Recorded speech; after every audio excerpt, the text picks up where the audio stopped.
Maligayang pagdating po sa channel na Kwento ng Pamilya. Tumawag ang wedding planner ng kapatid ng asawa ko. Kinansel daw ng asawa ko ang imbitasyon ko pero gusto niyang panatilihin ang binayad kong 2 milyong piso, PHP, na deposit. Sabi ko, kanselahin ang buong kasal. Napasinghap siya. Pero ma'am, hindi naman po kayo ang bride. Hindi nga, pero ako ang may-ari ng venue, ng catering company at ng hotel chain na binuok nila para sa mga bisita. Tumatawag ako para kumpirmahin ang mga huling detalye para sa kasalang Henderson Walsh, Mrs. Mendoza. Ang boses ng vendor ay may halong routine professionalism na malapit nang mabasag sa loob ng ilang minuto. Gayunpaman, nakatanggap kami ng magkasalungat na tagubilin mula sa asawa ninyo kahapon. Sinabi niyang hindi na kayo dadalo. Pero ang mga financial arrangements ay dapat manatiling walang pagbabago. Naramdaman ko ang paghigpit ng hawak ko sa telepono habang lumilinaw ang ibig sabihin nito. Sistematikong tinanggal ako ni Marco sa kasal ni Francis habang sinisiguro na ang 2 milyong pisong pondo ko ay mananatili. Ang kapal ng mukha na kunin ang pera ko habang binubura ang presensya ko ay nagpapakita ng isang planadong pagtataksil na higit pa sa simpleng drama ng pamilya. Pinilit kong panatilihin ang professional na composure na naging sandata ko sa loob ng 15 taon ng pagbuo sa Mendoza Hospitality mula sa wala hanggang sa maging isang imperyo sa Luzon. Pwede mo bang linawin kung anong eksaktong financial arrangements ang tinutukoy ng asawa ko? Bago tayo magpatuloy, gusto kong magpasalamat sa pagsama ninyo sa akin sa pagbabahagi ng mga kwento tungkol sa paghahanap ng sariling boses kapag minamaliit ng iba ang iyong halaga. Kung naniniwala kayo na ang tahimik na lakas ay nararapat kilalanin at respetuhin, mangyaring mag-subscribe. Libre ito at nakakatulong sa amin na maabot ang mas maraming kababaihan na kailangang makarinig ng mensaheng ito. Ngayon, tingnan natin kung paano ito nangyari. Ramdam na ramdam ang pagkabalisa ng vendor sa kabilang linya. Mrs. Mendoza, partikular niyang binanggit ang 2 milyong pisong deposit na ibinigay ninyo para sa renta ng venue, catering at accommodation sa hotel. Tiniyak niya sa amin na sa kabila ng mga pagbabago sa guest list, ang pondong iyon ay dapat manatiling nakalaan tulad ng orihinal na plano. Inilagay ko ang telepono sa speaker at sumandal sa aking leather chair, nakatingin sa skyline ng Makati na nakalatag sa labas ng bintana ng aking corner office. 32 floors sa ibaba, ang lungsod ay abala sa trapiko ng umaga habang ang mundo ko ay nag-aayos ng sarili sa paligid ng bagong pagkaunawa sa aking kasal. Inorchestrate ni Marco ang pagtanggal sa akin habang pinapanatili ang access sa aking checkbook nang may kaswal na kahusayan ng isang lalaking tingin sa asawa ay isang renewable resource sa halip na isang tao. Ang mga quarterly reports na nakalatag sa aking mahogany desk ay biglang nagmukhang ebidensya sa isang kaso na hindi ko namamalayan na binuo ko na pala sa loob ng maraming taon. Ang pinakabagong figures ng Mendoza Hospitality ay nagpapakita ng kita na higit pa sa karamihan ng mga kumpanya sa top 100 corporations, profit margins na ikinaiinggit ng mga veteranong investors at portfolio na sumasakop sa 4 na rehiyon. Gayunpaman, ang lalaking nakatabi ko sa kama sa loob ng 15 na taon ay ipinapakilala pa rin ako sa mga social gatherings bilang asawa niya na tumutulong sa ilang event planning. Mrs. Mendoza, nandyan pa po ba kayo? Ang boses ng vendor ay may halong tunay na pag-aalala. Gusto ko pong bigyang diin na ang sitwasyong ito ay lubos na irregular para sa aming team. Hindi pa kami nakatagpo ng sitwasyon kung saan ang pangunahing nagpopondo ay hindi kasama sa event habang ang kanilang pondo ay kinakailangan pa rin. Salamat sa pagpapaalam nito sa akin, sagot ko. Ang tono ko ay may autoridad na nakipagnegosasyon sa mga hostile takeovers at imposibleng kontrata. Aasikasuhin ko ang bagay na ito ng direkta sa asawa ko. Pagkatapos ibaba ang tawag, nanatili akong nakaupo sa aking opisina, napapaligiran ng mga tangible na ebidensya ng mga tagumpay na hindi kailanman inintindi ng pamilya ni Marco. Ang kristal na coffee service na binili ko para ipagdiwang ang pagkuha sa aking ika-10 venue ay kumikinang sa liwanag ng umaga.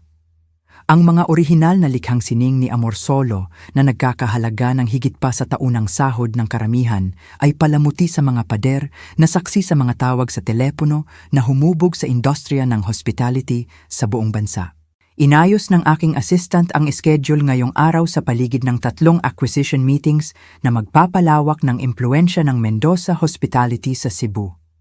Ang mga deal na ito ay kumakatawan sa ilang buwan ng estratehikong pagpaplano, pagsusuri sa pananalapi, at pagbuo ng relasyon na binaliwala ni Marco bilang maliit na networking activities ni Teresa. Hindi nawala sa akin ang irony na ang aking mga empleyado, kakumpetensya at kasamahan sa industriya ay tinatrato ako ng may propesyonal na respeto na hindi kailanman ipinakita ng sarili kong pamilya. Naalala ko ang family dinner 3 linggo na ang nakakaraan kung saan itinanim ang pagtataksil na ito. Inihayag ni Francis ang kanyang engagement kay Sarah na may halong saya at pag-aalala sa pera.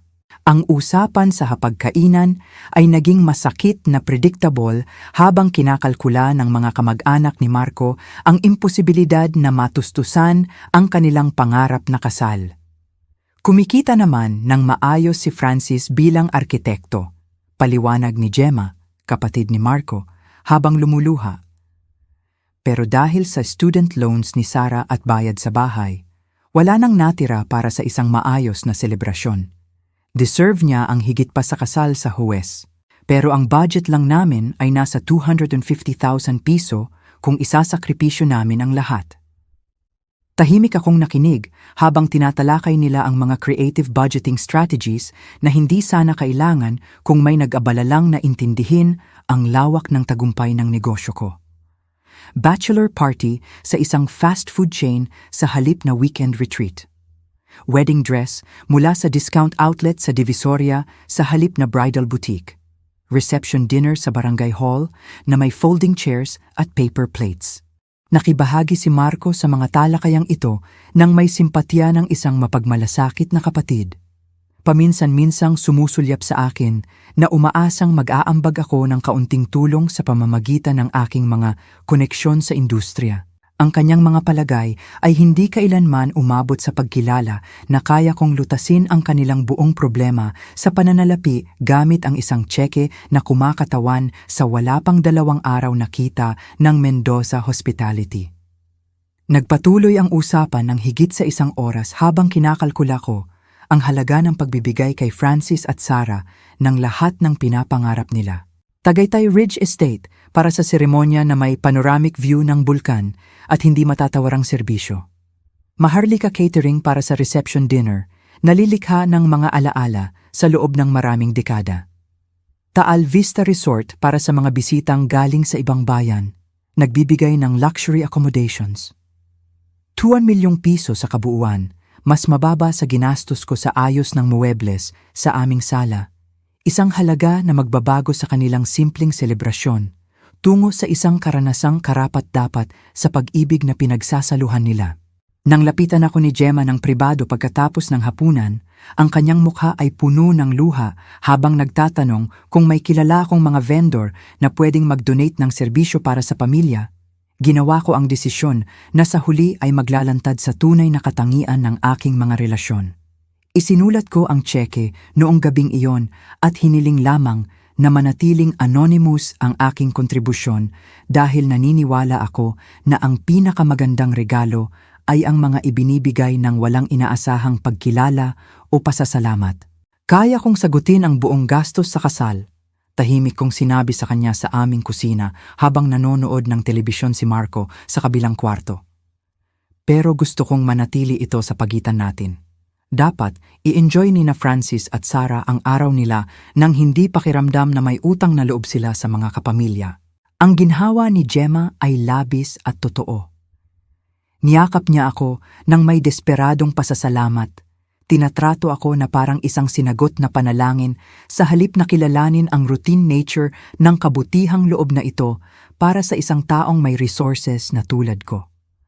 Walang sino man sa amin ang nakaisip na ang sandaling ito ng pakikiisa ng pamilya ay magiging pundasyon pala ng sistematikong pagtataksil.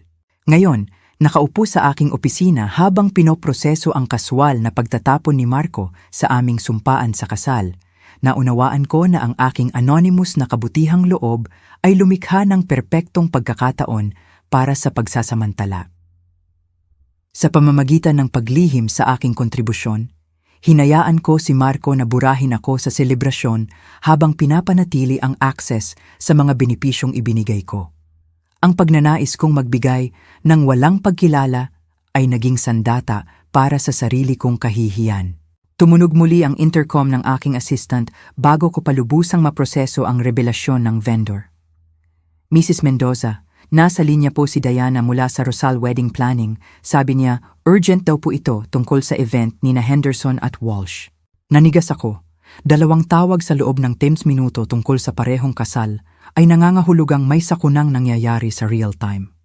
Pinindot ko ang umiilaw na button gamit ang mga daliring nagsimulang manginig sa kabila ng pagsisikap kong magkontrol. Teresa Mendoza speaking. Mrs. Mendoza, salamat sa pagsagot sa tawag ko. Ang boses ni Diana ay may particular na stress na nabubuo sa mga wedding planner kapag nagnanavigate ng mga sakuna sa pamilya. Nasa isang napakadelikadong sitwasyon po ako na nangangailangan ng inyong agarang atensyon. Nakatanggap kami ng medyo magkasalungat na tagubilin kahapon tungkol sa inyong involvement sa selebrasyon. Ang salitang involvement ay tumama ng may surgical precision. Hindi pagdalo o pakikilahok, kundi involvement na parang ang koneksyon ko sa kasal ni Francis ay naging isang problemang nangangailangan ng pamamahala sa halip na selebrasyon. Anong klaseng magkasalungat na tagubilin? Tanong ko, kahit na parte ng isip ko ay alam na kung saan patungo ang usapang ito. Ang asawa niyo po ay personal na nakipag-ugnayan sa opisina namin kahapon ng hapon. Hiniling niya na alisin ang pangalan ninyo sa lahat ng guest lists, seating charts at formal na anunsyo. Gayunpaman, napaka-espesipiko niya tungkol sa pagpapanatili ng lahat ng umiiral na financial arrangements ng eksakto sa orihinal na naitatag. Sistematiko akong binura ni Marco sa kasal ng kapatid niya habang sinisigurong hindi magagalaw ang 2 milyong piso kong pondo. Ang kalkuladong katangian ng pagtataksil na ito ay ginawa itong mas masakit kaysa sa anumang pabigla-biglang galit. Nagbigay din po siya ng alternatibong contact information para sa lahat ng susunod na komunikasyon sa kasal, patuloy ni Diana, na mas halata na ang hindi pagkakalagay sa bawat salita. Inutusan kaming idirekta ang lahat ng koordinasyon ng vendor kay Gemma sa halip na sa inyo. Simula ngayon, ang kapatid kamag-anak ni Marco na si Gemma ang magsisilbing pangunahing kontak para sa isang event na ako ang nagpondo ng buo. Perpekto ang simbolismo sa kalupitan nito. Ako ang magbabayad para sa kasal ni Francis habang pinapalitan ako ng ibang tao na parang isa lamang akong piyesa sa makina ng pamilya na pwedeng palitan ng hindi naaapektuhan ang paggana nito. Mrs. Mendoza, gusto kong maging tapat sa inyo, sabi ni Diana.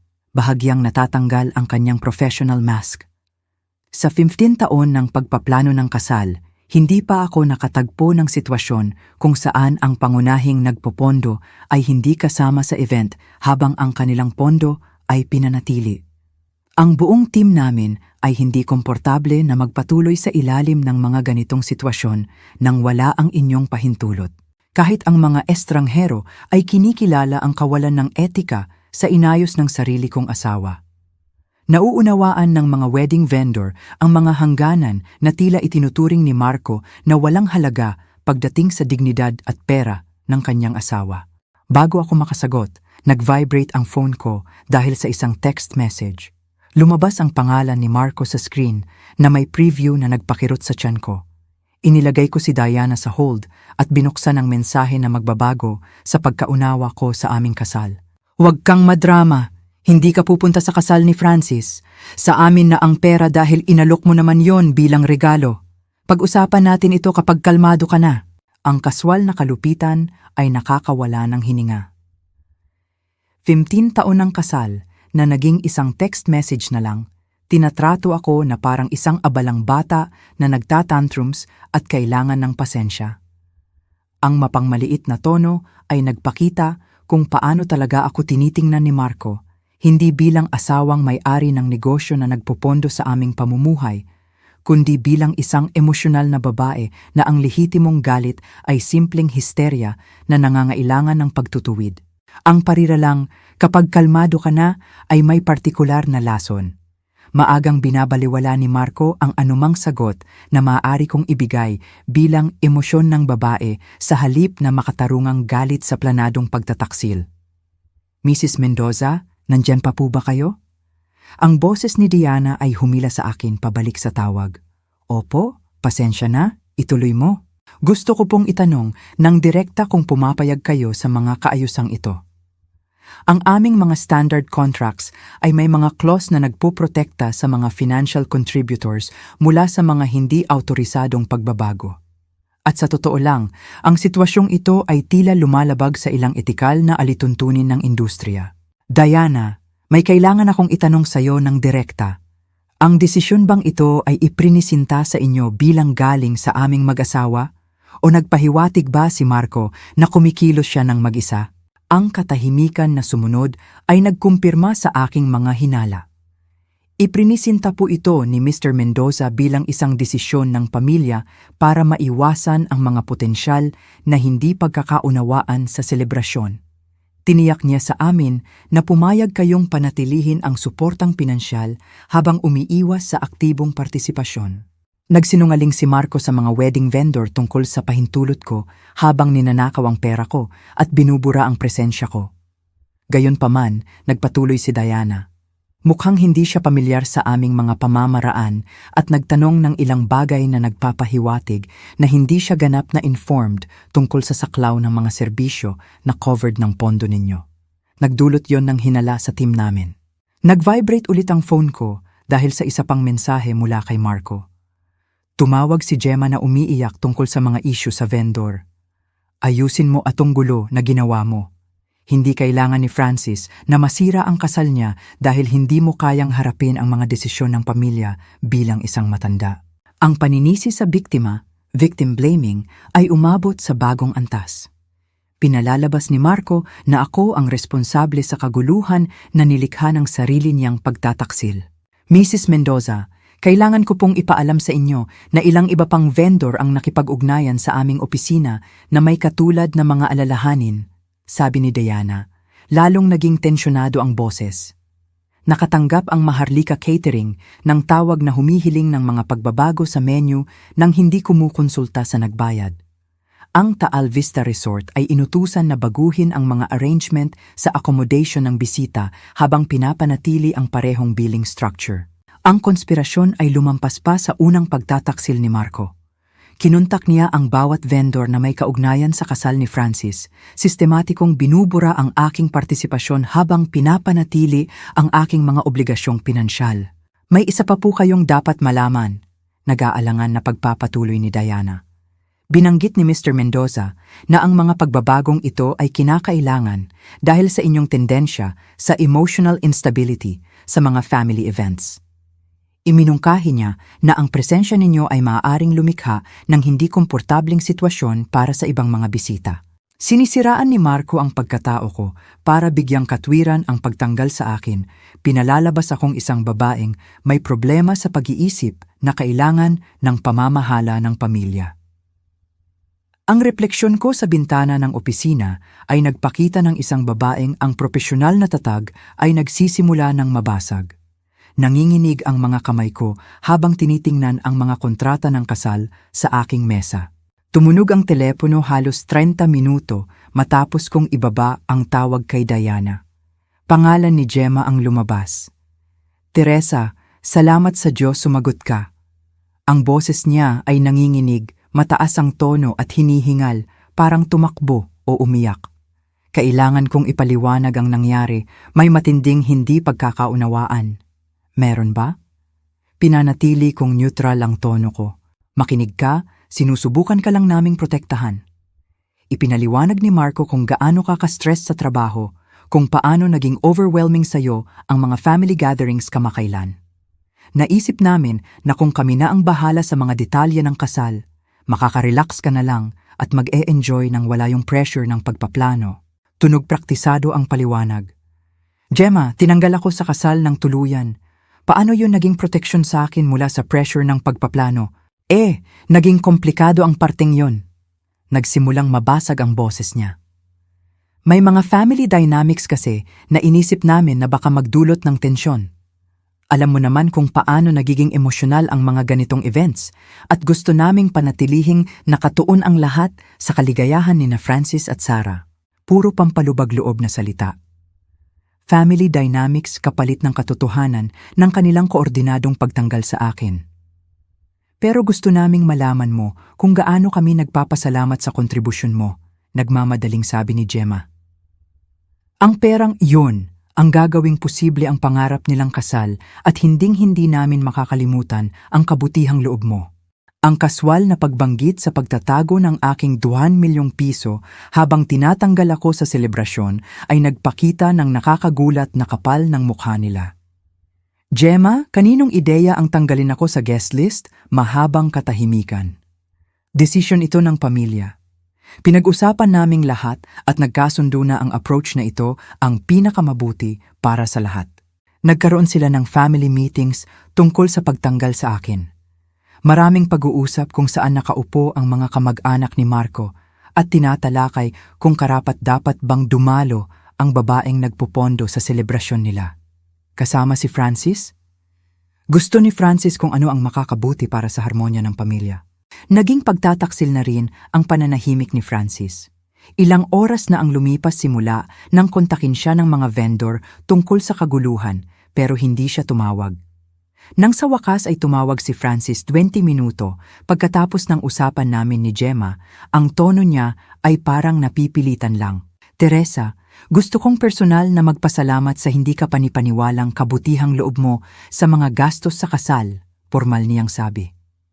Ang suporta mo ay napakahalaga kay Sarah at sa akin at gusto naming malaman mo kung gaano namin pinapahalagahan ang iyong pangunawa tungkol sa sitwasyon ng guest list. Pangunawa?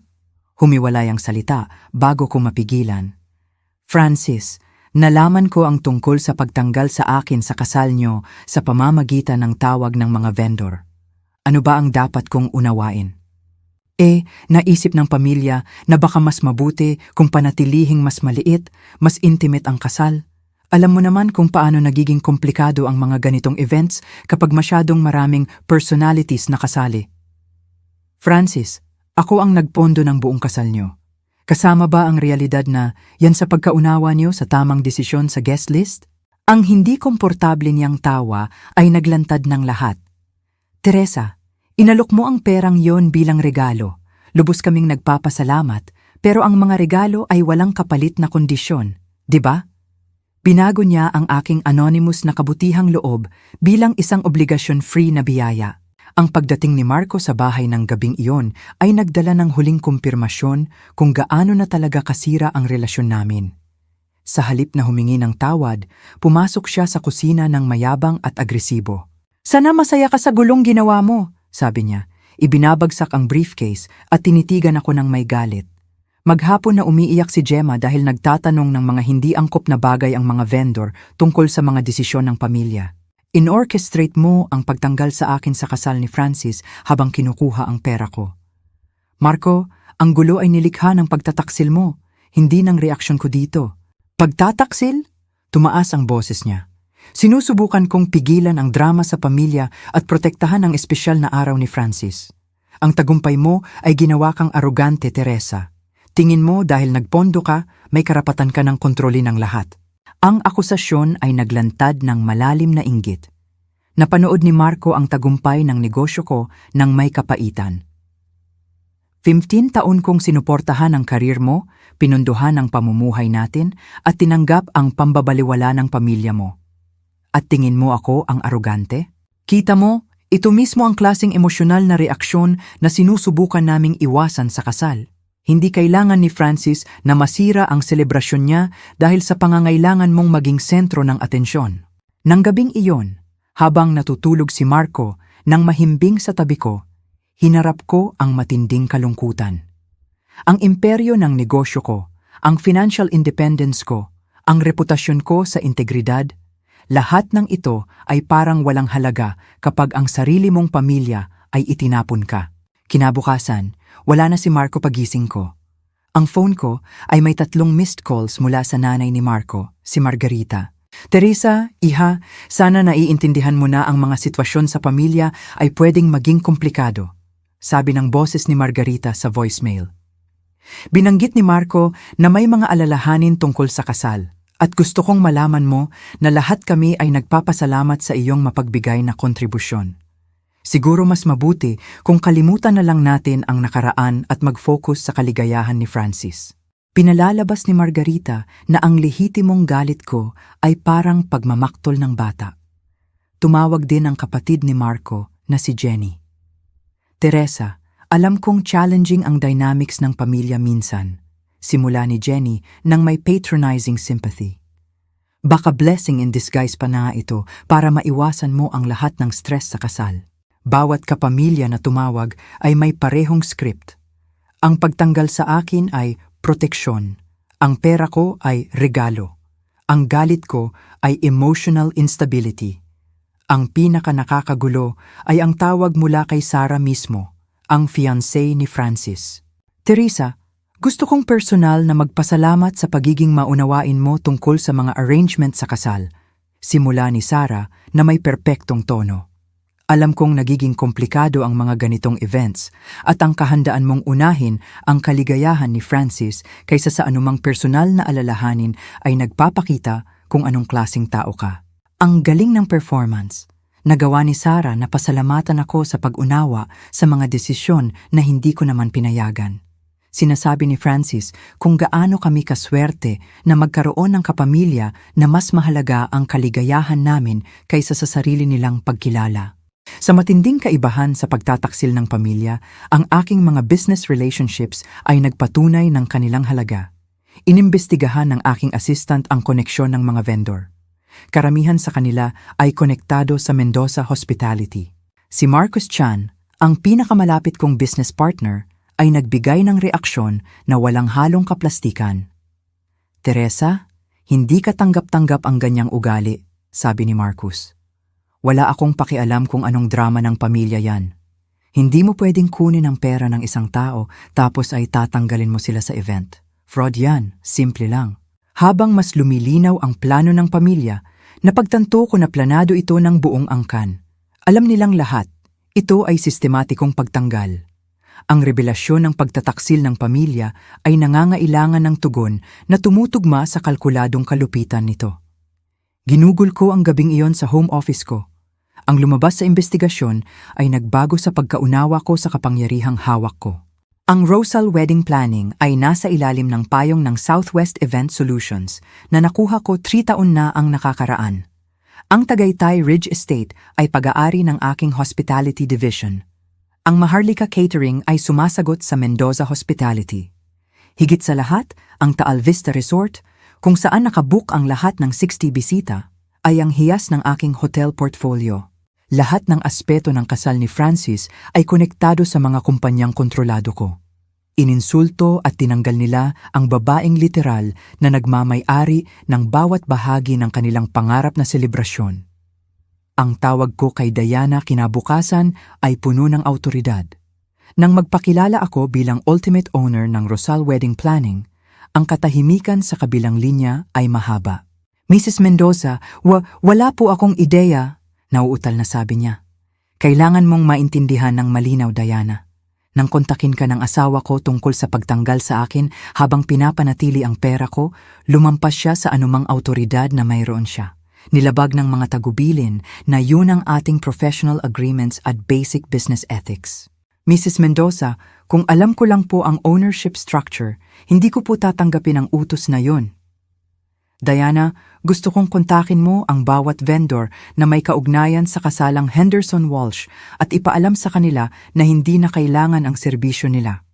Lahat ng kontrata ay dapat tapusin kaagad at lahat ng reservation ay dapat kanselahin.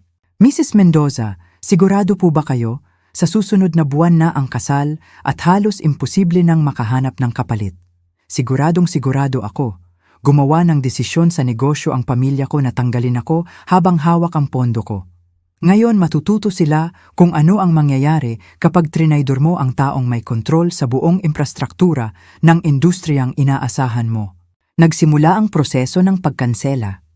Sa loob ng sumunod na mga oras, natanggap ng bawat vendor ang opisyal na abiso. Nawala ang bawat reservation sa hotel. Natunaw ang bawat catering arrangement.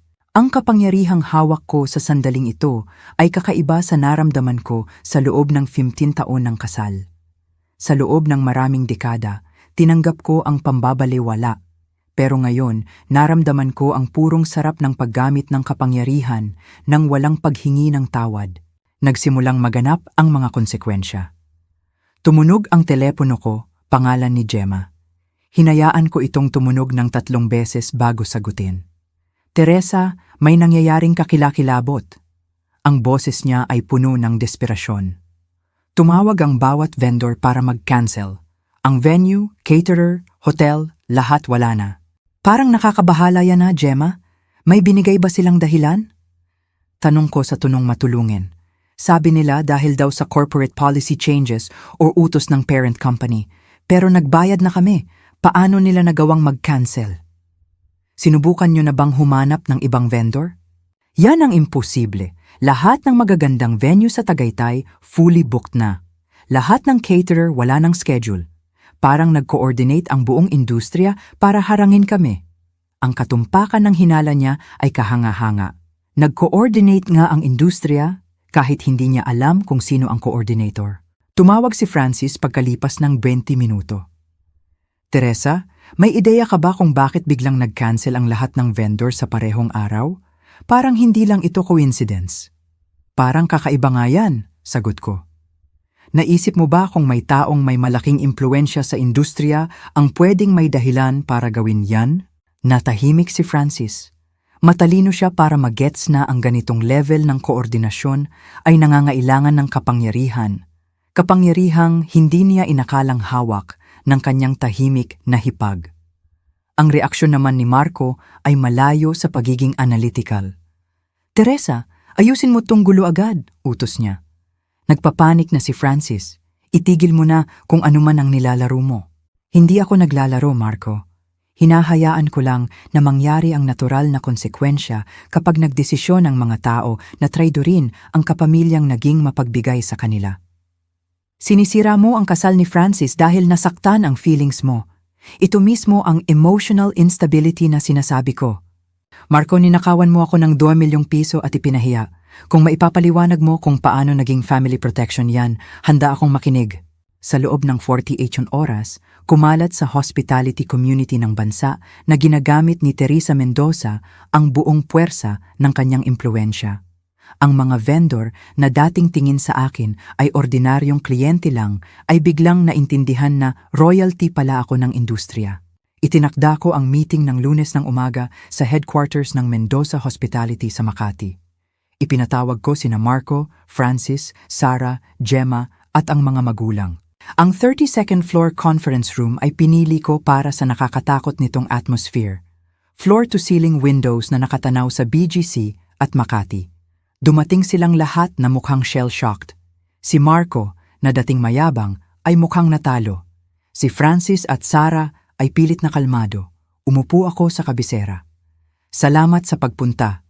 May mga mahahalagang bagay tayong dapat pag-usapan.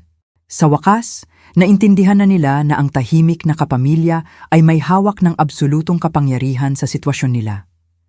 Binasag ni Francis ang katahimikan. Tumayo siya, tumingin sa akin ng diretsyo at nagsalita ng may sinseridad. Teresa, gusto kong humingi ng tawad hindi lang para sa sarili ko, kundi para sa aming lahat. Ang ginawa namin ay hindi mapapatawad. Dapat kinuwestiyon ko ang desisyon na tanggalin ka habang kinukuha ang pera mo. Ang pag-amin niya ay may dalang tunay na pagsisisi.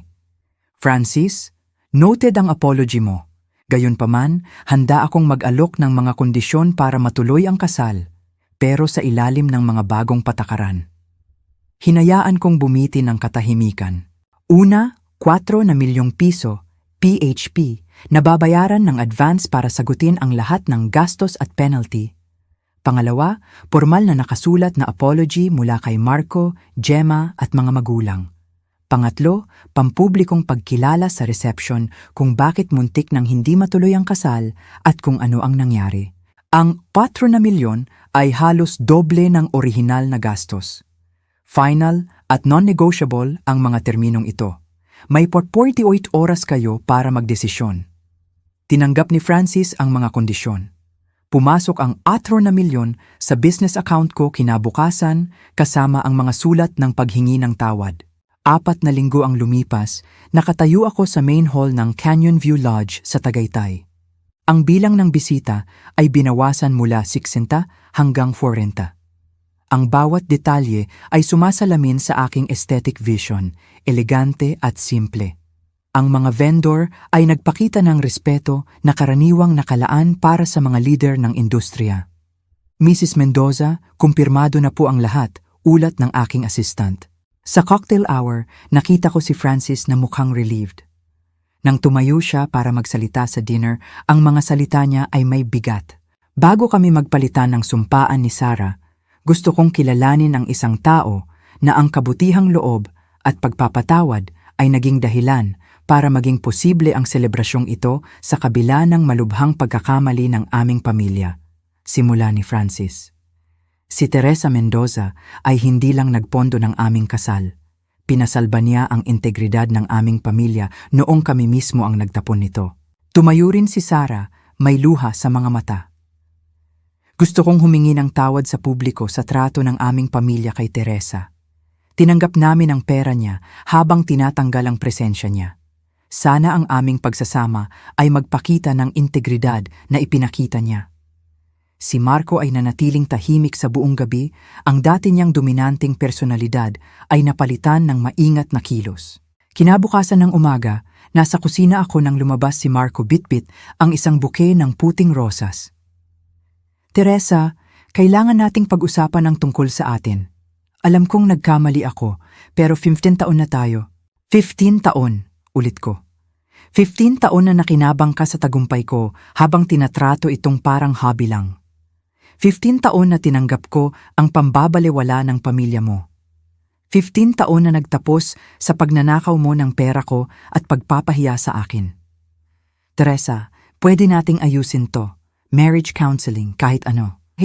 Marco, hindi ka nagkamali lang.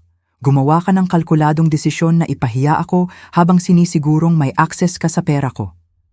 Sa bintana ng kusina, nakita ko ang aking Range Rover na puno na ng mga gamit. Ang pag-eempake ay nakakagulat na madali lang. Naka-empake ka na? Tanong ni Marco.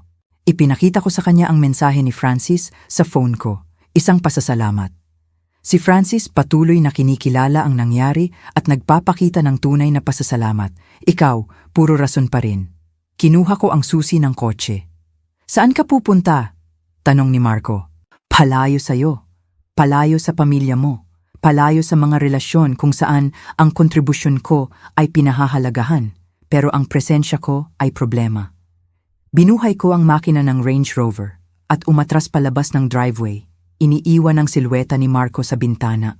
Makalipas ang 3 buwan, nasa bagong headquarters na ang Mendoza Hospitality sa BGC. Ang drama sa kasal ay nagpataas ng reputasyon ko sa paraang hindi magagawa ng marketing. Ako na ang tahimik na mugul na hindi dapat binabangga. Nagpadala ng mensahe si Francis. Nagtayo sila ni Sarah ng scholarship fund para sa mga estudyante, inspirasyon daw nila ako. Samantala, ang divorce attorney ko ay nag-ulat ng panibagong settlement offer ni Marco. Palatandaan ng kanyang desperasyon. Ang katahimikan sa bago kong bahay ay hindi nakakatakot, kundi mapayapa. Ang bimbina taon ng pagtanggap ng kakarampot na pagkilala habang nagbibigay ng todo ay tapos na. Ang Silent Empress ay laging nasa loob ng Mendoza Hospitality.